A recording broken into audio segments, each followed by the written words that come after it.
Merci beaucoup, frère Bosé. Bonsoir, mes amis. Je suis très heureux d'être ici ce soir avec vous pour servir le Seigneur. Je regrette de vous avoir déçu hier soir, ce n'était pas ma faute. J'étais ici, mais un petit quelque chose s'est produit qui a fait que les gens, quelque chose à rapport avec leurs églises, si bien que si je prêchais là-bas, tout le monde, si je prêchais ici, alors ils ne me permettraient pas de prêcher là-bas. Donc j'aimerais au moins tenir parole. Et j'avais donc promis de venir ici, c'est pourquoi je suis venu. Et je suis heureux d'être ici. Et je prie Dieu de nous aider maintenant et de nous accorder 2 excellentes soirées de réunion pendant que nous sommes ici. Et je suis juste un peu fatigué. Nous revenons d'une série de réunions en Floride. Je pense que c'est notre 6e semaine. Nous avons tenu des réunions sans interruption, c'est pourquoi je suis très fatigué. Nous avons parcouru, Billy et moi, je pense, 1700 km en une nuit à bord d'un break Chevrolet. Nous avons effectué ce trajet d'environ 23 heures. J'étais des 2 côtés. De toute façon, nous avons passé un bon moment à le faire. Nous sommes rentrés directement à la maison et ensuite nous sommes venus directement ici. Hier soir, j'étais très fatigué. Nous sommes rentrés un peu tard, j'étais ici vers 7 heures et nous sommes venus à la réunion. Et j'ai alors appris que quelque chose avait mal tourné dans certaines dénominations et tout. Moi, je suis interdénominationnel.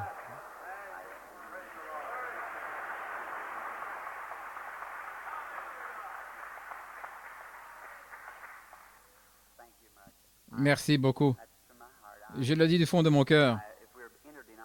Si nous sommes de l'Église interdénominationnelle, nous devons le rester. C'est pour toutes les dénominations, peu importe ce qu'elles sont. On ne peut pas être interdénominationnel et n'être que pour telle ou telle Église. C'est pour tout le monde. Et je crois dans la paternité de Dieu et dans la fraternité des hommes. Et je crois que nous sommes tous des frères et c'est ce que nous devrions être. Et Dieu a ses enfants. Ils sont tous, peut-être que certains d'entre eux sont un peu étranges selon notre croyance ou votre croyance ou la mienne. Mais Dieu accepte ses enfants. C'est pourquoi nous devons les accepter comme nos frères et sœurs, n'est-ce pas? C'est juste. Pour cette église-ci, l'église de Philadelphie, merci, frère Bosé. Quand j'étais en Suède, de toute ma vie, je ne pouvais connaître un meilleur traitement que celui qui m'a été réservé en Suède par les Suédois. Ils ont été très aimables et très gentils envers moi. Et partout où j'ai été, j'ai toujours été bien traité, chez tous les différents peuples. Ainsi, moi, je n'ai donc point de dénomination. Je dis que je suis dans la famille Branham. Voici maintenant plus de 40 ans, et ils ne m'ont jamais demandé d'adhérer à leur famille. Simplement, je suis né en Branham. Et je pense qu'il y en a de même des chrétiens, ne pensez-vous pas? Nous sommes simplement nés des chrétiens. Je n'ai rien contre les églises dénominationnelles. Elles sont ce qu'elles veulent croire. Mais je ne pense pas que nous devrions briser la fraternité. Je crois que nous devrions tous aimer le Seigneur et le servir. Dans ma vie, c'est ce que j'ai essayé de créer autour de moi. Si je ne peux pas éprouver un sentiment d'amour de l'Esprit de Dieu autour de moi, alors il y a quelque chose qui ne va pas. Je ne veux pas être mêlé à quoi que ce soit qui éloignera de moi ce tendre et doux sentiment. J'aimerais que ce sentiment soit toujours là, car c'est par cela que j'aide le peuple de Dieu. Et puis je pense que vous avez déjà été avec des personnes dont vous pouviez à peine supporter la présence. Et peut-être qu'elles maudissent et font des histoires. C'est peut-être des gens bien, mais ils sont tout simplement loin de ce genre d'esprit. Et moi, j'aime le genre qui est amical, gentil, poli, des gens qui se comportent en frères et qui sont aimables. J'aime plutôt ça. Et c'est ce que je crois.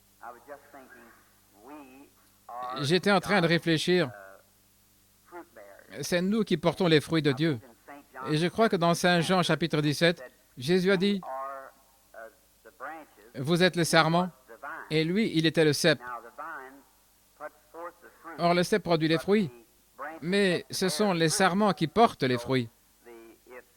Si le sarment tire sa vie du cep, eh bien, c'est le même genre de vie qui est dans le cep. Ne le pensez-vous pas? Forcément. Eh bien, nos mains, nos lèvres et nos yeux sont les mains, les lèvres et les yeux de Dieu que nous avons ici, qu'il a sur la terre. Eh bien, il est retourné à Dieu et il a envoyé l'énergie de son esprit pour nous oindre du Saint-Esprit. Et si donc nous lui sommes soumis, alors nos mains représentent ses mains. C'est pour cette raison qu'il a dit, ils imposeront les mains aux malades et les malades seront guéris. Et quand les apôtres avaient reçu le Saint-Esprit, ils imposaient les mains aux gens. Il se passait quelque chose. Simon le magicien a compris qu'il se passait quelque chose quand Pierre imposait les mains aux gens et que ces derniers recevaient le Saint-Esprit. Il s'agit du don de Dieu. Eh bien, c'est glorieux. Maintenant, quiconque, combien parmi vous les mères, quelle mère ici ne sait pas ce que c'est l'imposition des mains? Quand un petit bébé s'agite, pleure et tout, et que la main de cette mère touche tout simplement ce bébé, ça règle la question. Le petit arrête de pleurer, il se blottit contre sa maman. C'est cela l'imposition de vos mains. C'est cela, la mère, il s'agit d'un contact. Combien parmi vous ici ont déjà eu affaire à un cheval qui était très nerveux, très turbulent, qu'un homme qui aime les chevaux lui tapote simplement la patte et lui parle juste un instant, et le tapote, qu'il pose sa main sur lui, et bien vite le cheval se calme. Et c'est pareil avec l'imposition des mains aux malades. Si Dieu nous oint pour que nous le fassions, nos mains représentent les siennes. Les seules mains qu'il possède, ce sont les nôtres. Et nous prions pour les malades. Tout d'abord pour le médecin. Bien des fois, les médecins sont oints du Saint-Esprit et ils prient pour leurs patients. Et des fois, le médecin, dans le cadre de sa formation, il a étudié la science et les grandes œuvres qui nous ont aidés de différentes manières, nos hôpitaux et tout. Et le médecin entre et il a une lentille, un rayon X, à l'aide duquel ils peuvent regarder et voir une grosseur ou différentes choses qui ne vont pas, des os fracturés. Maintenant, combien c'est contraire à ce qu'était la science autrefois? Les gens disaient qu'il n'existait point de lumière en dehors de la lumière du soleil. La Bible déclare que notre corps est plein de lumière. La radiographie prouve cela. C'est de la lumière de notre corps qu'il s'agit. Cela produit une ombre, et il voit ça avec les rayons X. Eh bien, si le médecin peut palper quelque chose, qu'il peut inciser, quelque chose que l'un de ses 5 sens peut percevoir, je pense qu'aujourd'hui, nous avons des médecins très brillants, de bons hôpitaux et de bons médicaments. Et nous sommes très reconnaissants au Dieu Tout-Puissant de les avoir. Je suis reconnaissant. Et ils font tout ce qu'ils peuvent. Mais parfois, cela les dépasse. Parfois, ils n'en sortent pas. Alors, nous avons un droit parfait. Si tous les facteurs humains ont échoué, nous avons toutefois le droit de nous approcher de Dieu et de lui demander qu'il nous aide. C'est juste, il agit, il a promis de le faire. Or, le médecin ne prétend pas être un guérisseur. Il ne prétend guérir personne. Il déclare seulement assister la nature. C'est Dieu qui guérit. Eh bien, si vous fracturiez le bras, le médecin pourrait uniquement remettre le bras en place, et le médecin ne peut pas guérir le bras. Le médecin ne fait que remettre l'os en place. Dieu, c'est la nature, comme on l'appelle. C'est en fait Dieu qui guérit l'os. Si nous voulons examiner cela, le médecin pourrait arracher une dent carriée. Eh bien, maintenant, il ne guérit pas l'alvéole. Il ne fait qu'arracher la dent. Il ôte l'appendice malade, mais c'est Dieu qui guérit. Voyez-vous, les médicaments maintiennent la propreté alors que Dieu construit les tissus. Dieu est le seul créateur qui soit, n'est-ce pas juste? Et c'est lui qui crée les cellules et tout, qui édifie la foi. Eh bien, maintenant, ne serait-ce pas une chose merveilleuse si le monde entier, bien entendu, mais si le monde entier pouvait travailler dans l'unité, la fraternité et l'harmonie avec Dieu, la médecine et toutes les différentes églises dénominationnelles et toutes les races et les couleurs des gens, si seulement nous pouvions renverser cette chose et l'ôter de notre esprit et comprendre que nous sommes tous issus d'une seule personne. Oui, c'est juste. Et souvenez-vous, c'est possible qu'un certain frère soit tombé, mais n'empirez pas pour autant sa situation. Aidez-le à se relever, essayez de le ramener dans la communion de Dieu. C'est cela, mes amis chrétiens. Ma vision de ce dont le monde a besoin aujourd'hui, c'est de retourner à Dieu. Et je fais de mon mieux. Et j'ai résolu de continuer à faire tout mon possible pour amener l'homme à Dieu et pour ramener la fraternité et les sentiments de Christ parmi les gens. Maintenant, étant donné que je parle aux pentecôtistes, le plus grand groupe, mes dernières réunions que je viens de terminer ont été parrainées par les baptistes de la Floride. Nous avons donc tenu des réunions pour toutes les différentes dénominations, pour tout le monde. Et aussi, bien des fois, nous avons trop mis l'accent sur je pense, une certaine chose. Nous avons trop mis l'accent, si vous voulez bien m'excuser, car ce n'est que notre groupe qui est ici ce soir, et je me sens vraiment chez moi à cette chaire, et je suis vraiment le bienvenu, je le sais, et je vous aime, et c'est pourquoi je dis ces choses. Nous avons mis trop l'accent sur nos émotions. C'est possible peut-être que nous ressentons cela aussi longtemps, que nous crions et louons le Seigneur. C'est une très bonne chose. Je pense que c'est bien. Ou peut-être parce que nous avons la puissance, peut-être, pour parler en langue, que c'est juste ça. Mais si cette Église de Philadelphie m'accepte tout simplement comme un serviteur de Dieu et m'accorde, aimeriez-vous savoir ce que je pense être le plus grand besoin de l'Église aujourd'hui? Aimeriez-vous? Là où je pense qu'il y a une déficience, il n'y a pas de travail d'âme. Les gens ne sont pas assez brisés. À ce qu'il semble, il n'y a plus de fardeau. Et donnez-moi quelqu'un qui est tellement brisé à cause des âmes perdues qu'il pleure tout simplement et désire ardemment qu'il y ait un réveil, au point qu'il ne sait plus manger, qu'il ne sait plus. Si vous lisez l'histoire du monde et l'histoire de la religion, vous découvrirez qu'il a toujours fallu ce genre d'esprit pour apporter un réveil. C'est juste. Quand Sion a éprouvé des douleurs ou est entrée en travail, je pense que c'est le meilleur mot, alors elle a donné naissance à des enfants. Vous devez être brisé. Il est question de l'atmosphère de la chose. Quand vous allez quelque part, il y a la discussion, vous entrez dans ce type d'atmosphère. S'il y a quelque chose dans l'Église, quelqu'un qui est désobéissant, qui se comporte très mal dans l'Église et qui cause des ennuis, vous ne serez jamais en mesure d'avoir un réveil aussi longtemps qu'il y aura ce genre d'atmosphère autour de vous. Et il faut que tout le monde... Si vous observez quand le Saint-Esprit est venu à la Pentecôte, ils étaient tous au même endroit, d'un même accord, attendant une promesse. Et quand on a une telle attitude, frère Bosé, alors le réveil viendra, c'est juste. Et aujourd'hui, nous tenons de nombreuses grandes réunions attrayantes qui durent, comme nous les appelons dans le Sud, vous savez, c'est juste un terme qu'on utilise à la place de réveil. Mais je pense que c'est devenu simplement des réunions qui durent, c'est juste, au lieu de réveil. Car dans la nation, nous n'avons pas encore de réveil, d'après ce que je vois. Je ne vois pas. Quand nous aurons un réveil comme celui que l'on a eu lors du réveil du pays de Galles ou en Écosse, ou lors de ces réveils de l'époque de Wesley, quand il y a eu ce grand bouleversement ou un réveil mondial par John Wesley, je pense qu'à ce moment-là, nous aurons un vrai réveil. J'ai récemment remarqué dans mon ministère, les gens, ceux qui sont remplis de l'esprit, mais ils regardent pourtant ce que Dieu fait, les signes ou quelque chose qu'il accomplit, et les gens restent assis et disent, « Eh bien, c'est très bien. » Et vous verrez donc Dieu faire quelque chose d'autre, et les gens disent, « C'est très bien, nous apprécions ça. Dieu, un homme de bien. » C'est comme pour dire, « Eh bien, c'était ton devoir, ô Dieu. Tu as simplement fait ce qui est ton devoir. » Mais s'il y avait réellement un réveil dans l'air, quand l'une de ces choses se produit, chaque âme la saisirait rapidement et ce serait, oh là là, ça n'aurait pas de fin, ça irait simplement d'une personne à l'autre, d'une personne à l'autre, ça continuerait à avancer. Bien entendu, vous savez, je suis un Américain comme vous, mais en Afrique, où c'est censé être un pays des païens, ça devrait nous rendre plutôt honteux de voir comment ils reçoivent l'Évangile. Quand ils ont vu une seule chose surnaturelle s'accomplir, 30 000 personnes ont reçu Christ comme leur sauveur personnel en une seule fois. C'était des païens. 30 000 païens. On ne se posait pas de questions du tout. C'était tout simplement réglé. Et maintenant, je vous assure, je pense que notre peuple s'est trop appuyé sur l'instruction, la théologie et tout, et a laissé ces choses prendre la place de l'esprit. Permettez-moi de vous dire ceci en passant. Je pense qu'il s'agit d'Ézéchiel chapitre 9. J'en suis vraiment certain, je peux me tromper. Je sais que je suis tout à fait sûr. Il s'agit d'Ézéchiel 9.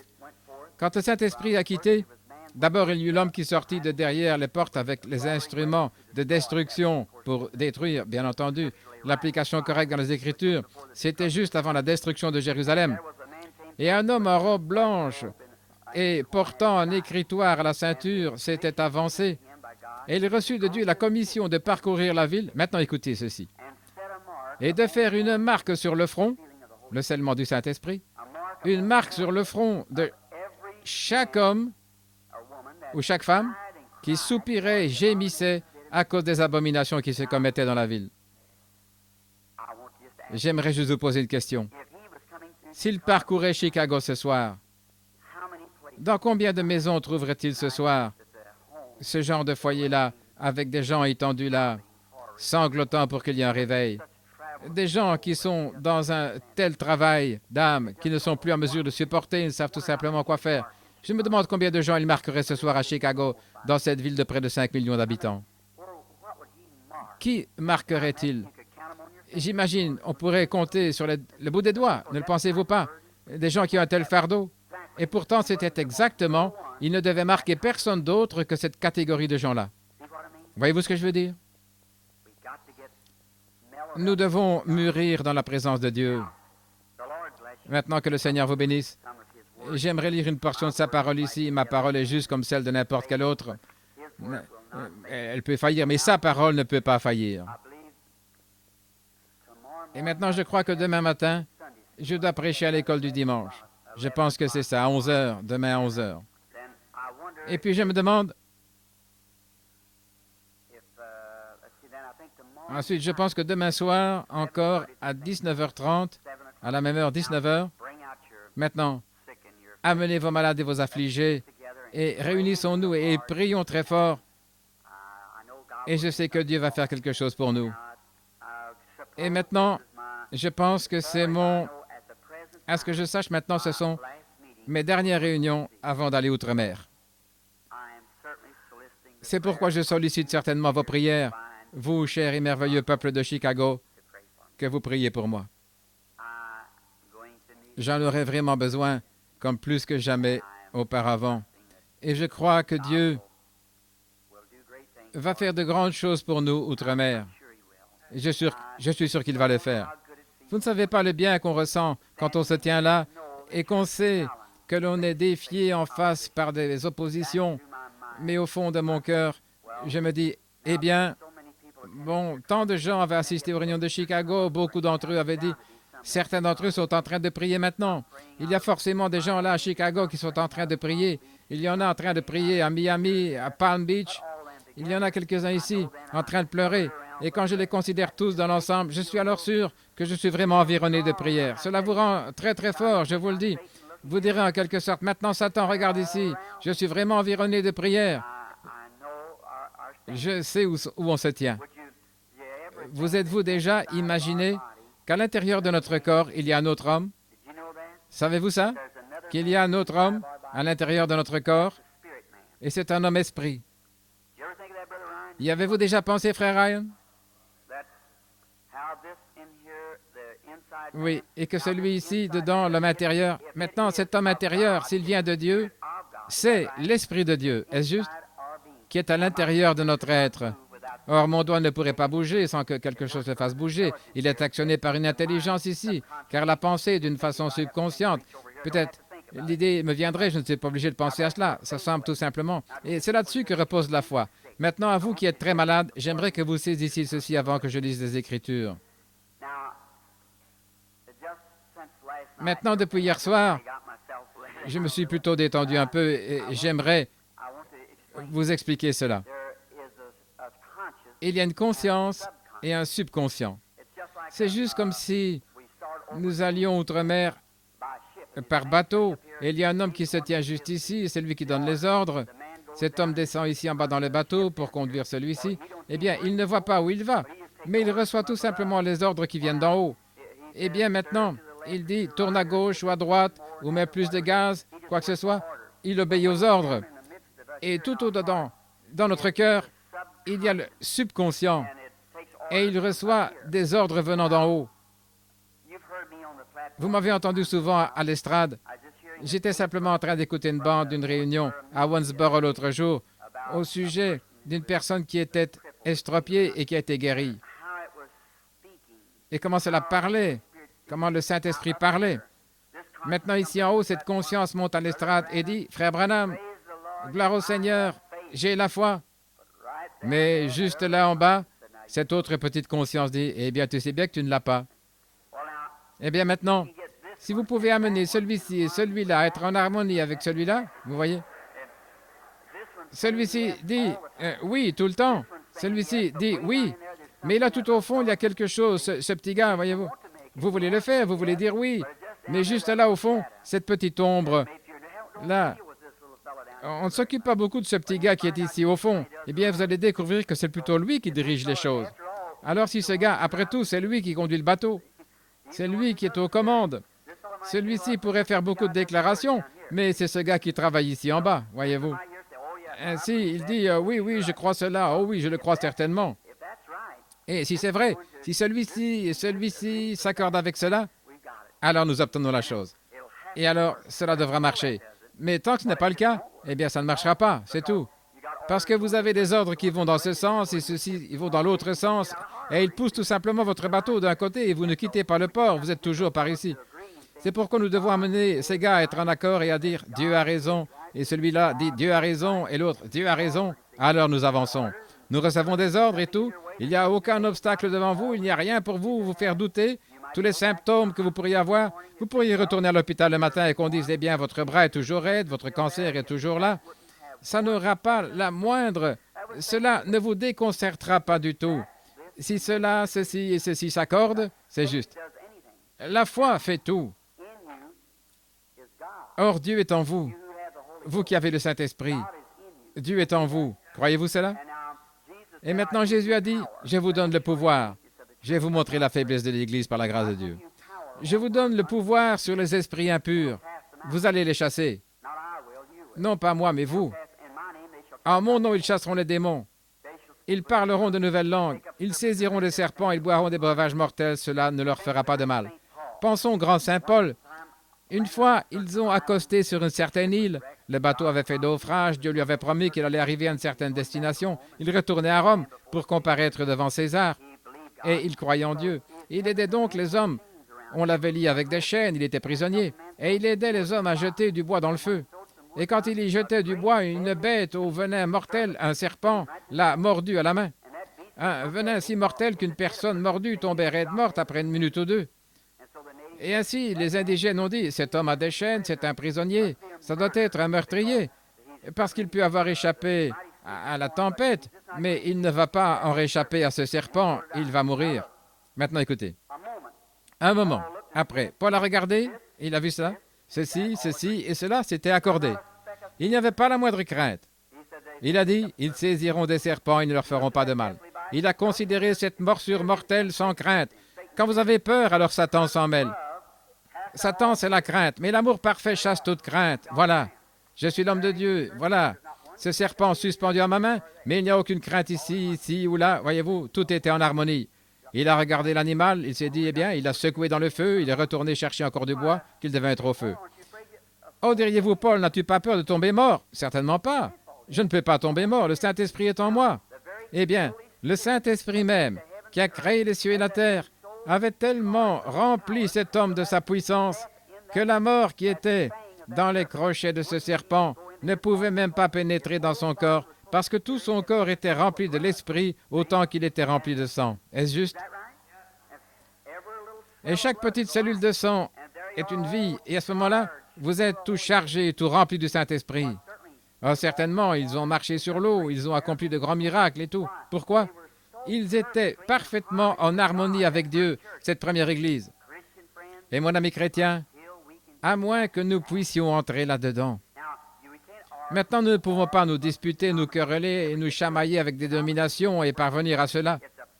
Les dénominations ne nous amèneront nulle part. Il est question de l'amour parfait et de la confiance totale en Dieu. Et c'est ça qui produit cela. On peut crier, on peut parler en langue, on peut être de grands docteurs en théologie, on peut avoir sur soi des titres de docteur en théologie, mais cela ne marchera jamais jusqu'à ce que ça, ceci et ceci soient en harmonie. C'est comme cette lumière. Si vous détachez un fil, qu'il s'agisse du négatif ou du positif, ça ne marchera certainement pas. C'est tout. Vous devez avoir le fil de terre. Ça doit être bien mis à la masse. Cela doit avoir le type correct de fil et tout, et cela conduira le courant. C'est tout ce qu'il faut. Et si nous sommes réellement fondés en Christ, que le Saint-Esprit est en nous et que nous sommes enracinés et établis dans la foi de Dieu, cela va certainement apporter la lumière de l'Évangile au monde. C'est juste. Cela va guérir les malades, ça va accomplir de grandes œuvres. Que Dieu vous bénisse, chrétiens, et puissiez-vous recevoir ces bénédictions.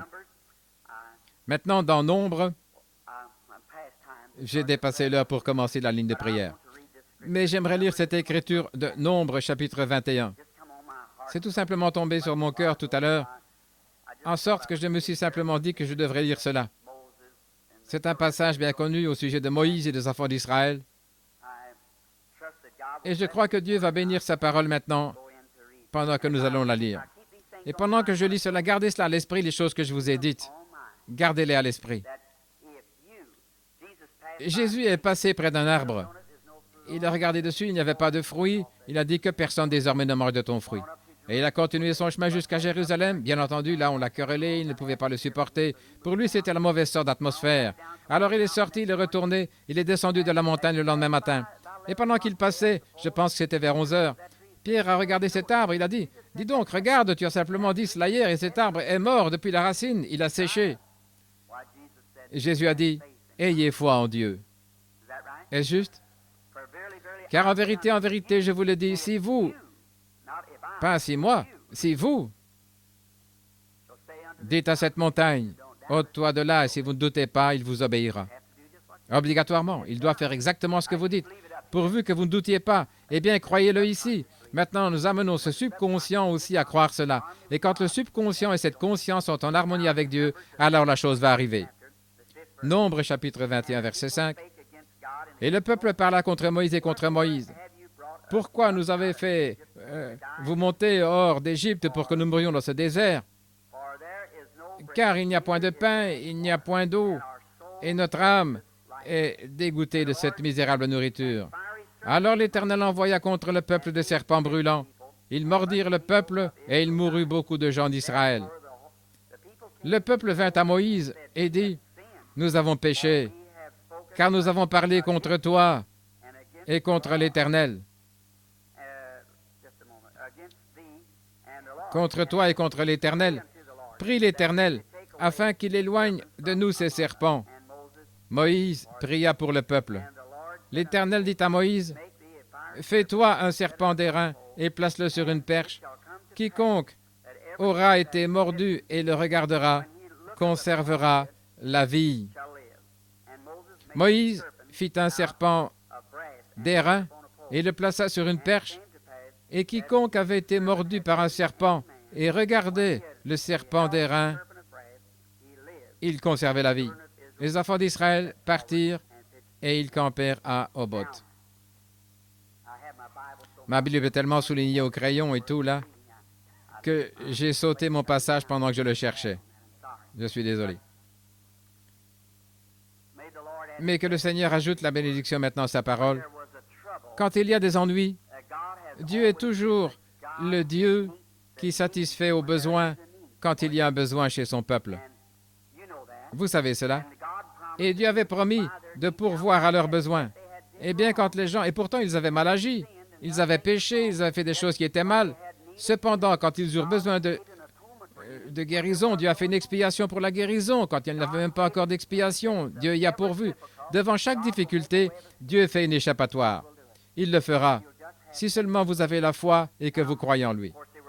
Bien entendu, ils étaient loin là-bas. Peut-être que Moïse était un médecin. Il avait été enseigné dans toute la sagesse des Égyptiens et peut-être qu'il connaissait beaucoup de remèdes contre les morsures des serpents. Mais cette fois-ci, les remèdes qu'il avait, la sagesse des Égyptiens n'ont pas agi. La raison en était, le peuple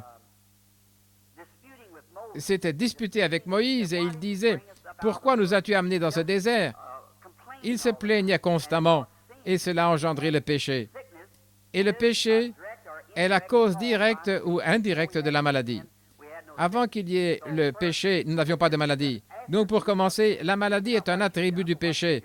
Peut-être qu'il ne s'agit pas de ce que vous avez fait, mais de ce que vous avez hérité, car Dieu a promis que cela irait même jusqu'à la 3e et à la 4e génération, qu'il punirait la désobéissance des parents par la maladie. Et parfois, il y a un bon médecin. Si vous allez chez un médecin, et que ce soit un bon médecin, vous direz, « Docteur, j'ai mal à la tête. » Eh bien, s'il se soucie de son patient, il ne dira pas, « Oh bien, prenez une aspirine et rentrez à la maison. » Il ne fera pas ça. D'abord, il va faire un diagnostic du cas jusqu'à ce qu'il trouve ce qui est juste la cause. s'il y a quelque chose qui provoque ce mal de tête. Peut-être qu'une aspirine va l'arrêter, je ne sais pas. Mais si c'est un bon médecin, il ne va pas se débarrasser de vous comme ça. Il le fera du mieux qu'il peut. Et s'il disait, eh bien, peut-être que vous avez l'appendicite, nous allons simplement vous opérer. Eh bien, s'il ne fait pas le diagnostic du cas, ce serait tout de même contraire à l'éthique. Voyez-vous, il doit d'abord trouver la cause. Et maintenant, c'est ainsi avec Dieu dans ces réunions. Et la raison pour laquelle j'y vais lentement avec les malades, c'est d'abord parce qu'il y a ce qui a causé cette maladie. Et avant qu'on puisse se débarrasser de la maladie, si le médecin ne peut rien faire pour vous, alors vous devez chercher la cause, la raison de cela. Eh bien, des fois, et vous qui assistez aux réunions, vous comprenez pour quelle raison le Saint-Esprit révèle aux gens le péché caché et tout ce qu'ils ont commis il y a de nombreuses années, ou peut-être quelque chose qu'ils n'auraient pas dû faire, ou quelque chose qu'ils auraient dû faire et qu'ils n'ont pas fait, et observez ça à l'estrade. Maintenant, c'est Dieu qui envoie son Esprit pour révéler les secrets des cœurs aux gens. Quand Jésus-Christ était ici, c'était son ministère. Quand il a trouvé la femme qui avait vraiment soif de l'eau de la vie, croyez-vous cela? Saint Jean chapitre 4, et Jésus a engagé une conversation avec elle. C'était une Samaritaine, pas une Juive. Il a dit, apporte-moi à boire. Et aussitôt, il a voulu tenir une conversation avec elle. Elle a dit, ce n'est pas la coutume que vous demandiez pareille chose. Tu es un Juif et moi une Samaritaine. Il a dit, si tu savais à qui tu parles, c'est toi qui me demanderais à boire. Et sans tarder, elle a voulu cette eau. Il a dit, va chercher ton mari. Voyez-vous ce qu'il a fait? D'abord, il est allé droit à la raison pour laquelle elle ne pouvait pas boire de cette eau. Avant qu'elle puisse avoir cette eau, il y avait une raison. Elle a dit, je n'en ai point. C'est exact, il y en a eu 5. Et celui avec lequel tu vis maintenant n'est pas ton mari. En d'autres termes, elle était une concubine. Elle a dit, je vois que tu es un prophète. Et alors elle a dit, le Messie doit venir. Et nous savons que lorsqu'il viendra, il nous annoncera toutes choses. Et il a dit, je le suis. Je le suis, moi à qui tu parles. Je suis le Messie. En d'autres termes. Elle est allée dans la ville, et non seulement son propre péché lui fut pardonné, mais à cause d'elle, un grand nombre de gens crurent au Seigneur Jésus, et celui-ci leur a parlé. Et quand Philippe est allé leur prêcher après que le Saint-Esprit était venu, Jésus n'a pas accompli un seul miracle selon les Écritures, à ce que nous sachions, pendant qu'il était en Samarie. Il est simplement allé là et leur a parlé du royaume de Dieu. Et ils ont dit à la femme, « Maintenant, nous croyons nous-mêmes, parce que nous l'avons entendu parler. Il est différent des autres. Et nous sommes convaincus que c'est bien lui le Messie. » Et ainsi donc, après, Philippe est allé là et leur a prêché. Jésus avait déjà porté le message. Et puis probablement qu'il y avait déjà eu un moment chez eux où ils avaient dit, nous savons que le Messie est sur la terre et tout ira bien maintenant. Et puis Philippe est allé leur prêcher. Et c'est à ce moment-là que les guérisons se sont produites, que de grands miracles et de grands prodiges se sont produits. Et ensuite, Jacques ou Jean et Pierre sont venus et les ont baptisés dans le corps des croyants.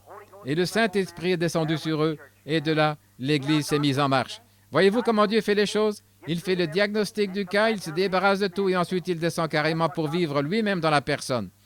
C'est ce que Dieu désire faire ce soir. Il veut se débarrasser de tous les péchés qu'il y a dans ce groupe, s'il y a le péché ici. Ma prière est qu'il n'y en ait pas. Mais s'il y en a, qu'est-ce que le péché, frère Branham? Eh bien, aujourd'hui, je vous assure, j'ai perdu mon tempérament. Voyez-vous, le péché, c'est l'incrédulité. C'est ça le péché. Il n'y a point d'autre péché que l'incrédulité. Ce n'est pas un péché de faire des choses telles que boire et fumer et jouer aux jeux d'argent et la prostitution. Ce n'est pas ça le péché. Ce sont les résultats du péché. La raison pour laquelle vous faites ces choses, c'est parce que vous êtes un incroyant. Ce sont des attributs du péché. Maintenant, si vous croyez, vous n'allez pas. Jésus a dit, celui qui écoute mes paroles et qui croit celui qui m'a envoyé à la vie éternelle, car il a cru. Eh bien, si vous croyez, vous ne ferez pas ces choses. Vous ne pouvez pas faire qu'un grain, qu'une tige de blé devienne un gratron, n'est-ce pas? Pas du tout, c'est impossible. La vie qui est dedans est celle du blé. C'est pourquoi elle produit du blé. Si vous êtes né de l'Esprit de Dieu, vous êtes un chrétien, vous ne pouvez rien faire d'autre que porter les fruits d'un chrétien. C'est tout, voilà tout. Bien entendu, si vous portez d'autres fruits, Jésus a dit, c'est à leurs fruits que vous les reconnaîtrez. Est-ce juste? Ce n'est pas par leurs actes, ni par ceci ou cela, mais par leurs fruits. Eh bien, le blé, si vous dites, j'ai planté du blé dans ce champ, et si moi, je vais là, et que je ne vois pas les fruits du blé, eh bien, je vais plutôt douter un peu de vous. Mais si vous dites, eh bien, j'ai planté du blé dans ce champ et que cela produise du blé, eh bien, vous n'avez aucun problème. Les fruits prouvent que c'est ce que vous avez mis dans le champ, c'est-à-dire du blé. Et puis l'incrédulité, c'est la seule chose qui puisse vous éloigner du royaume de Dieu. Ce péché, ce n'est rien d'autre que l'incrédulité. Vous direz, frère Branham, j'ai cessé de boire, j'ai cessé de faire ces choses, et j'ai abandonné mes mauvaises voies. Eh bien, vous avez fait cela pour une raison. La seule chose qui vous a fait faire cela, c'est parce que vous êtes devenu un croyant. Voyez-vous? Vous pourriez dire, eh bien, je ne suis pas un croyant, mais j'ai simplement cessé de faire cela. Alors, vous n'êtes pas un chrétien. Et peu importe combien vous avez une haute moralité, vous pourriez observer tous les 10 commandements et pratiquer tout ce qui est conforme à la morale et être un incroyant. Vous êtes toujours pas un chrétien, vous êtes toujours mort. Aux yeux de Dieu, vous êtes tout autant disqualifié pour ce qui est d'entrer dans le royaume. Eh bien, je crois que tout homme, qu'il soit pécheur ou pas, doit avoir de la moralité. Je ne cherche pas à écarter la moralité, mais je dis qu'un homme qui cherche réellement, vous diriez, eh bien, ce sera bientôt la fête du Nouvel An. Les gens diront, je tourne une nouvelle page. Eh bien, ça ne sert à rien. Pourquoi n'en tournez-vous pas une là? Il ne s'agit pas de prendre une page, mais de prendre un livre, changer de livre. Et alors, Dieu va s'occuper de vous à partir de ce moment-là. Alors, son Saint-Esprit entrera en nous. Et alors, nous devenons ses représentants.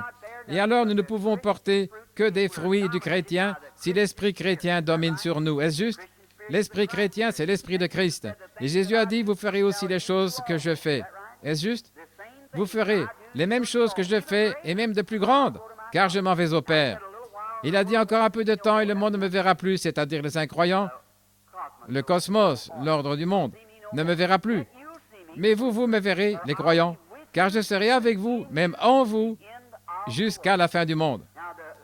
Eh bien, les attributs de cette vie chrétienne parfaite seraient dans un groupe de gens et se manifesteraient dans leur vie jusqu'à la seconde venue de Jésus-Christ.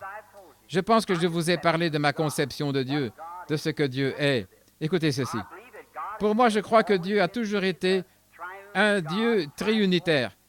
Christ, le Saint-Esprit de Dieu, est tout simplement comme une règle de 3. 3 pieds. Les 12 premiers pouces, c'est Dieu le Père. Les 12 pouces qui suivent, c'est Dieu le Fils. Et les 12 derniers pouces, c'est la règle de 3 pieds. Voyez-vous, la règle entière, c'est Dieu le Saint-Esprit. Et personne d'entre nous ne croit dans 3 différents. On ne dit pas qu'il y a un Dieu le Père et un autre Dieu plus jeune, le Fils, et un autre homme, Dieu le Saint-Esprit. Ce serait du paganisme. Il s'agit seulement d'un seul Dieu, dans 3 dispensations différentes. Maintenant, quand Dieu est descendu ce matin sur le mont Sinaï et que Moïse a écrit, il est monté là-haut pour recevoir les commandements, il était dans une colonne de feu. N'importe qui sait que c'était Dieu le Père, n'importe qui sait que c'est ça, l'ange de l'Alliance. Et l'ange de l'Alliance, c'était Jésus-Christ, c'est juste? C'est ce que dit la Bible. Maintenant, le voilà dans la colonne de feu. Personne ne pouvait le toucher. Il est saint. Personne ne peut l'approcher. Absolument pas. Et quand il est descendu sur cette montagne pour écrire de son propre doigt ses commandements que Moïse devait placer dans l'arche, les éclairs brillaient, les tonnerres grondaient, et la terre trembla si fort que Moïse lui-même fut terrifié. Et le peuple dit que Dieu ne parle pas de peur que nous mourions, que Moïse nous parle, mais pas Dieu. Et même si une bête touchait cette montagne, elle devait être transpercée avec une flèche. Elle devait être mise à mort, parce que la montagne était sainte, Dieu était là-haut. Maintenant, observez l'amour de Dieu. Cela devrait vous amener à vous mettre à prier pour un réveil. Dieu condescendant, descendant, se révélant. Alors Dieu apparut là dans la colonne de feu. Et puis la fois suivante qu'il est apparu sous une forme visible, c'était lorsqu'il est apparu sous la forme de son Fils, Jésus-Christ. Il a couvert une vierge de son ombre, il a créé une cellule de sang dans son sein, laquelle a produit le Fils de Dieu. Et Dieu était en Christ, réconciliant le monde avec lui-même. Est-ce juste? Jésus a dit, ce n'est pas moi qui fais les œuvres, c'est mon Père qui demeure en moi. C'est lui qui fait les œuvres, ce n'est pas moi. Je fais seulement. On lui a posé la question quand il a passé ses infirmes ce jour-là, il n'a guéri qu'un seul homme qui souffrait de la prostate ou quelque chose comme cela. On a dit, pourquoi n'as-tu pas guéri les autres? C'est comme les gens le disent aujourd'hui, oh, tu as simplement laissé qu'il guérisse celui-ci, qu'il guérisse celui-là, je le croirais. Eh bien, ce sont les mêmes critiqueurs aujourd'hui. Il a dit, je ne fais rien, moi, que mon Père me le montre premièrement, alors je fais ce qu'il me dit de faire. Eh bien, le Père est en moi, et ce qu'il me dit de faire, je le fais. Ça, c'était Dieu sur la terre. La Bible dit qu'il sera appelé Emmanuel, ce qui signifie Dieu avec nous. Est-ce juste? Et voilà Dieu en tant qu'un Dieu condescendant, descendant maintenant. Il est sous la forme de l'homme. Maintenant, suivez. Il s'est rapproché un peu plus de l'homme. Et maintenant, il devait donner ce sang qui était un sang pur, venu non pas par le sexe, mais par une naissance virginale. Et il a donné ce sang pour purifier les cœurs des hommes et des femmes nés du sexe, comme vous et moi. Et il nous a purifiés de nos péchés, afin que Dieu lui-même, maintenant, dans la troisième personne, vivent dans le cœur humain. Dieu a tant aimé ses créatures. Oh, quand j'y pense, mon cœur se fond. Comment donc ce grand Jéhovah, qui s'était tenu là et qui a créé l'univers, qui a créé toutes choses. Je suis allé là, mon Palomar, et j'ai regardé à travers ce télescope, et j'ai vu là 120 millions d'années-lumière, et j'ai vu des mondes, des systèmes solaires. Le système solaire, là, les mondes, et les autres soleils, lune, monde et étoiles, à 120 millions d'années-lumière. Et puis au-delà, il y a encore des mondes, des lunes et des étoiles. Et ce Jéhovah Dieu, qui a créé toutes ces choses, est descendu lui-même pour vivre dans votre cœur et dans mon cœur. Avant de le faire, il a dû nettoyer son chemin. Il a dû leur montrer la loi et les commandements. Ensuite, il a dû descendre pour leur montrer l'amour et puis ouvrir carrément son chemin dans le cœur de l'homme. Et maintenant, Dieu est en nous. C'est juste. Maintenant, nous sommes ses mains sur la terre. Nous sommes ses yeux sur la terre. Nous sommes son évangile sur la terre. Et l'évangile ne consiste pas uniquement en la parole. La parole rendue manifeste, c'est ça l'évangile. L'évangile n'est pas venu en parole seulement, mais avec la puissance et la démonstration du Saint-Esprit. Allez par tout le monde et démontrez la puissance du Saint-Esprit à toutes les nations. Eh bien, au lieu de ça, nous nous mettons à enseigner la théologie. Et nous avons fait 2000 ans, et 2 tiers des habitants de la terre n'ont jamais entendu parler de Jésus-Christ. 2 tiers ne savent rien du tout de Jésus-Christ. Pensez-y. Eh bien, vous direz, c'est là-bas, dans les pays des païens. C'est pratiquement aux États-Unis d'Amérique. Dans la petite ville de New Albany, dans l'Indiana, juste là au sud de là où j'habite, on a fait un recensement il y a environ 3 ou 4 mois. On a découvert que dans cette ville, je crois, de 27 000 habitants, il y a plus, je crois, que le tiers ou le quart d'entre eux qui ne fréquentent même pas l'Église. Ils sont membres d'une certaine Église, mais ils n'ont jamais franchi la porte de l'Église. Et j'ai entendu l'analyse sur Boston, le nombre d'enfants qui sont dans la délinquance juvénile. Le capitaine Al-Farrar, un ami personnel, il est responsable du FBI. Il a reçu le Saint-Esprit lors de mes réunions, alors qu'il me filait depuis 2 ans pour m'attraper, pour voir ce que je faisais. Il est venu à Dallas, ou plutôt à cette grande réunion ce soir-là. Il s'est tenu là. Et il a dit, j'aimerais... Vous savez, mon travail, c'est de démasquer la supercherie. Et il a dit, je l'ai filé depuis 2 ans, et ce n'est pas de la supercherie. Il a dit ceci, c'est la puissance du Dieu Tout-Puissant. Et le jour suivant, au stand de tir où il m'avait amené, il a dit, frère Branham, il avait renvoyé sa voiture, il est entré dans cet endroit, il a dit, je voudrais recevoir le Saint-Esprit, je veux naître de nouveau. Eh bien, voilà. Il va prendre sa retraite d'environ 1 an et il veut m'accompagner dans la réunion. Oui, la délinquance juvénile. Maintenant, tous ces jeunes qui sont dans la délinquance, on a fini par découvrir que des milliers et des dizaines de milliers de ces enfants n'ont jamais été à l'Église. Ils ne savent rien de Dieu, ils ne connaissent que des jurons. C'est tout ce qu'ils savent. Eh bien, voyez-vous, on ne trouve pas cela dans un pays de païens, c'est aux États-Unis. Et maintenant, je vais dire ceci avant de clôturer. Je crois que si Dieu leur a donné la clé passe-partout autrefois au commencement, quand il leur a donné la puissance, il a dit, allez démontrer cette puissance dans le monde entier. Je serai avec vous.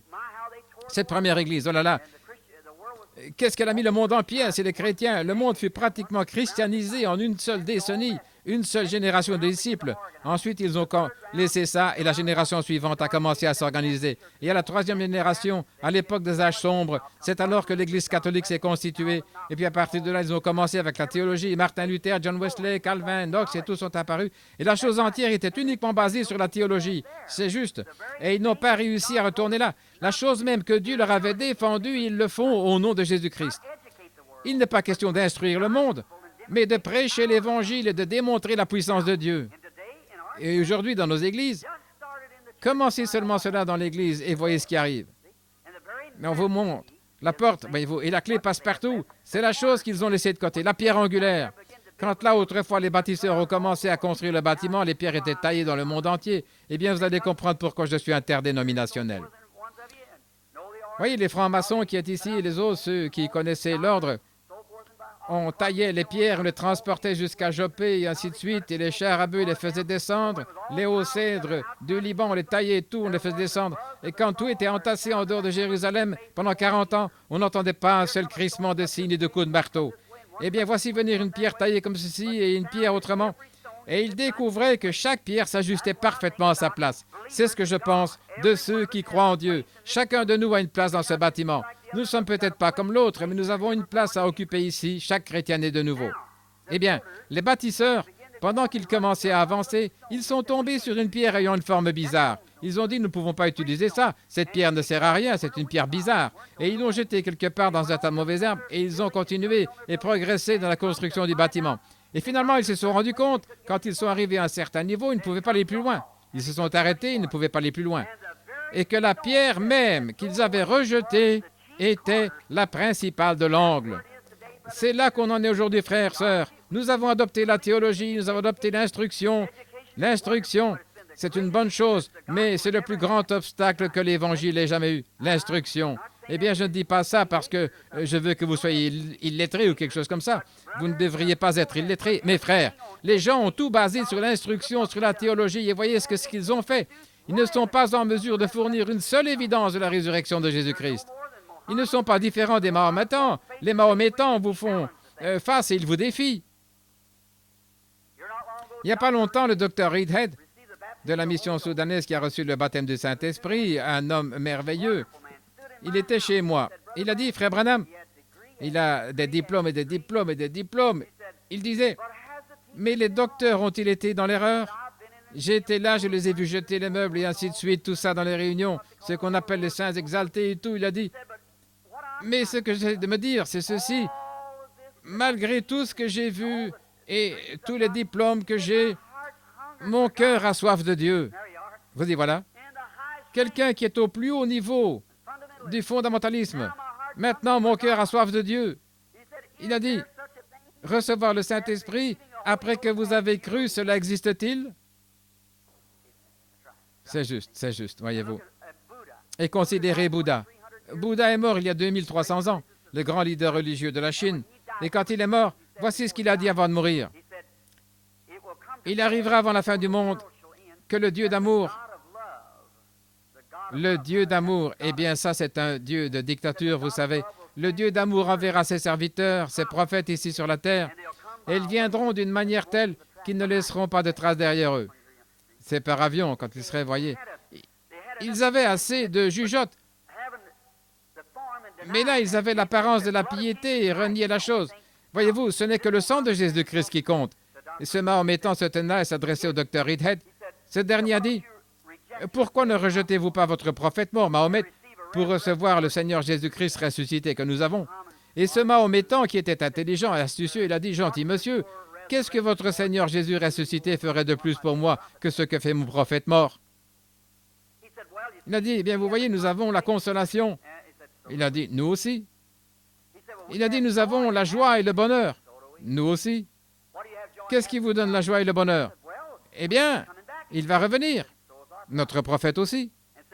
Il a dit, « Votre prophète Jésus, il vous a promis la vie après la mort. Notre prophète Mahomet nous a promis la même chose, la vie après la mort. C'est pourquoi nous sommes heureux. » Il a dit, « Produisez tout simplement une seule chose que votre Seigneur Jésus, que je ne peux pas produire maintenant avec mon prophète mort. Montrez-moi une seule chose que vous avez que nous n'avons pas. C'est pourquoi ne venez pas me prêcher ça. » Et cet homme a raison.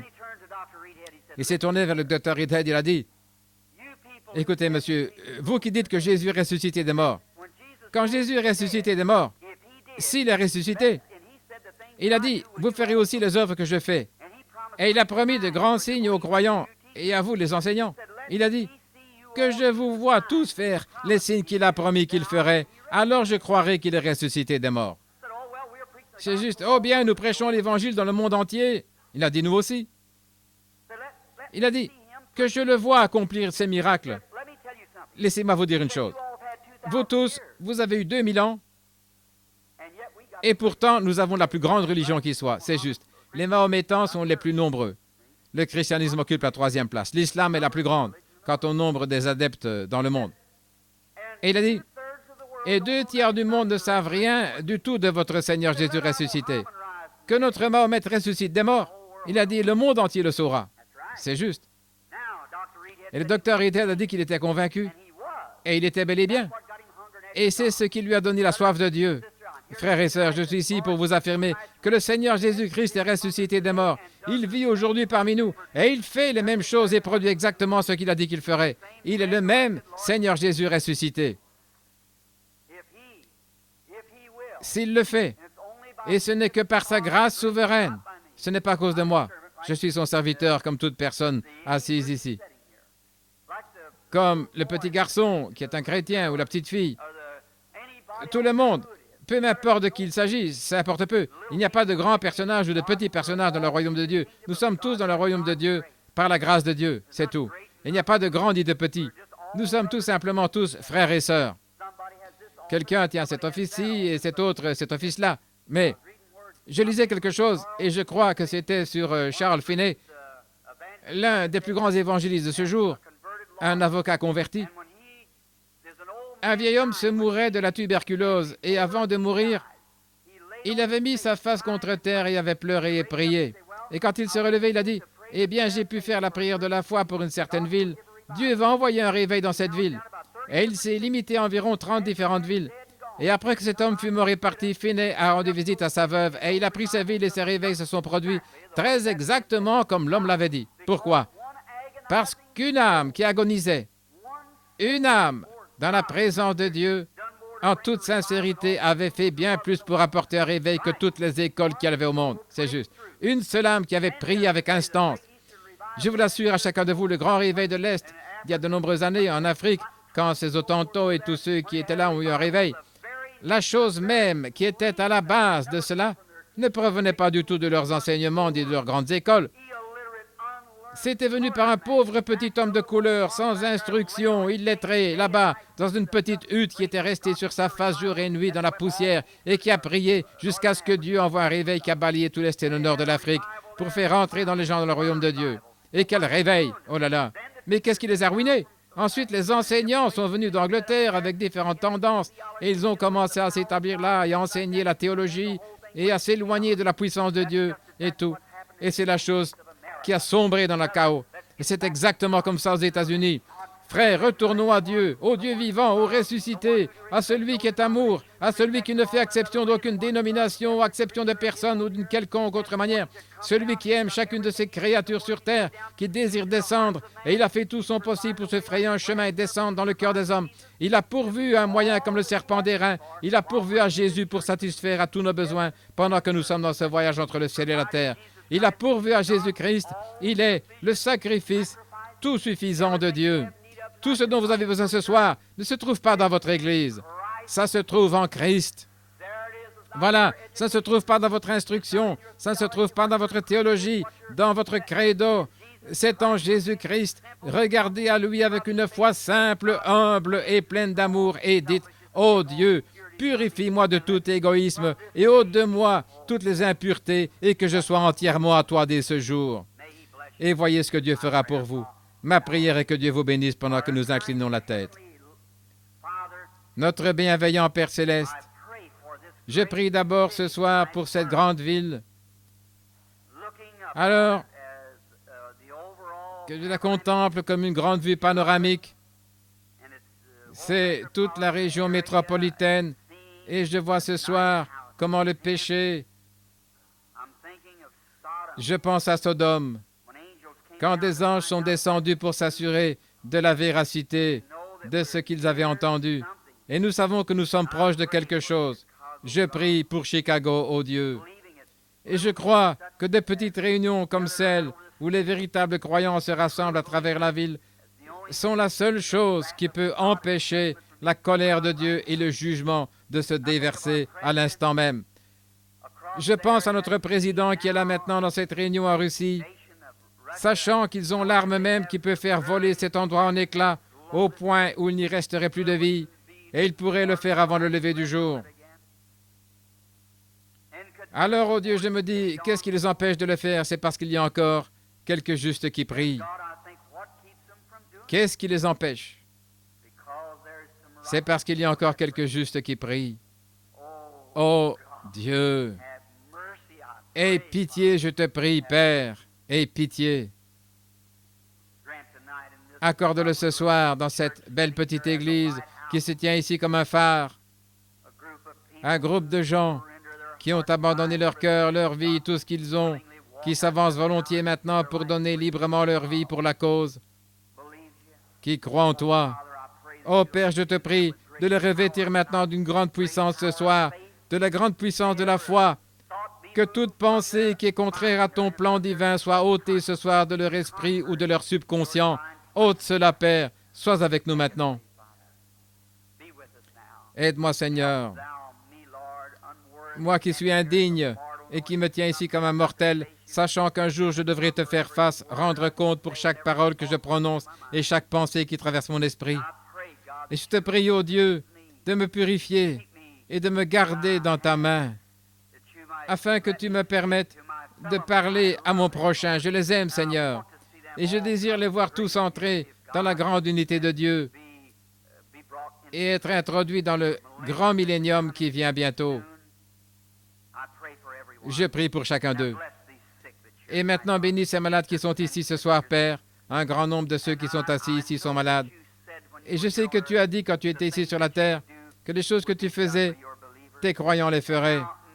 Et maintenant, puisses-tu l'envoyer ce soir, ô Dieu, et qu'il vienne dans sa puissance et se révèle ici dans cette grande assistance et au cœur de chaque croyant, et qu'il manifeste son être par des miracles et des prodiges, en sorte que lorsque nous quitterons ici ce soir, qu'il n'y ait pas une seule personne ici qui rentre chez elle sans être guérie. Accorde-le, Seigneur.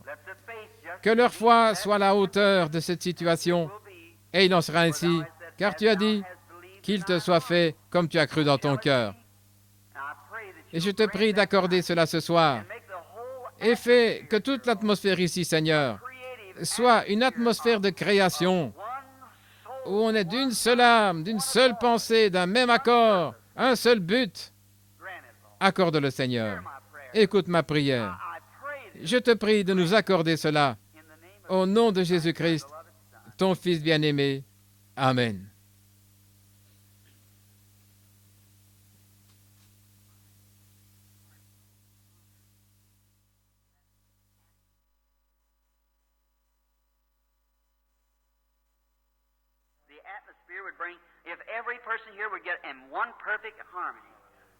Mon cœur a tellement soif de voir cette atmosphère.